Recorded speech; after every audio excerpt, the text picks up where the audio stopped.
எவ்வளவுதான் மறைக்க பார்த்தாலும் மறைக்க முடியுமா? முடியுமா? வேதம் சொல்லுகிறது அவருக்கு முன்பாக எல்லாம் எப்படி இருக்கு? வெளியரங்கமாகவும் நிர்வாணமாக இருக்கிறது. யாருக்கு முன்பாக?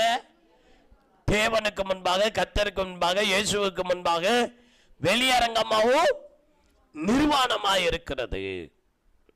அப்ப நம்ம மூடுறதை காட்டிலும் நேரா நான் செஞ்சது தப்பு, என்ன நிச்சயம் மன்னியும் மூடிடுவாரு. ஆமா, நீ மூட பார்க்கிற பார்த்தீங்களா, நம்ம மூட பார்க்கிற பார்த்தீங்களா, அதுதான் தப்பு. இன்னைக்கு நிறைய விசுவாசிகள் தாங்கள் செய்கிற தப்பை தாங்களே நினைச்சாங்க, மறைக்க பார்க்காங்க. யார மாதிரி? ஆதாம மாதிரி, ஏவாள மாதிரி நினைச்சாங்க, மறைக்க பார்க்காங்க. ஆனா அது ஃபெயிலர் ஆயிருது, தோல்வி தழுவுகிறது. கர்த்தர் ஆதாமையும் ஏவாளையும்